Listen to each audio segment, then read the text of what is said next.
ये कहानी है एक साधु और नर्तकी की। किसी छोटे से गांव में साधु रहते थे और उस साधु का काम गांव के लोगों को उपदेश देना था।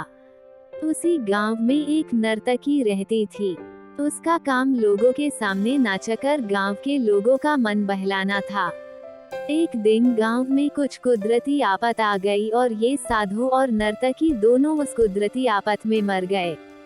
मरने के बाद जब ये दोनों यमलोक पहुंचते हैं तब इनके कर्मों और उनके पीछे छिपी भावनाओं के आधार पर इन दोनों को स्वर्ग या नरक में भेजने की बात होती है।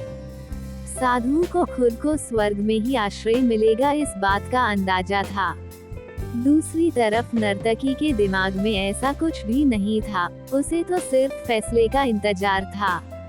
तभी घोषणा होती है कि नर्तकी को स्वर्ग दिया जाता है और साधु को नरक।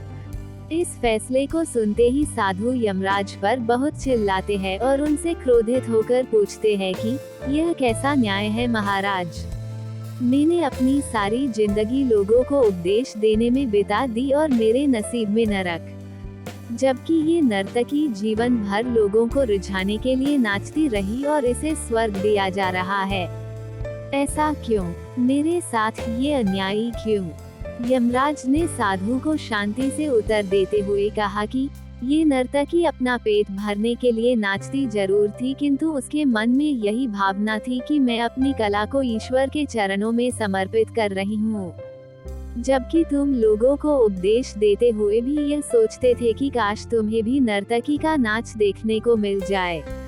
यमराज ने साधु से ये भी कहा कि तुम ईश्वर के इस महत्वपूर्ण संदेश को भूल गए कि इंसान के कर्म से अधिक कर्म करने के पीछे की भावनाएं मायने रखती है, और तुम्हारे इस कर्म के पीछे की भावनाओं के हिसाब से ही तुम्हें नरक मिला है।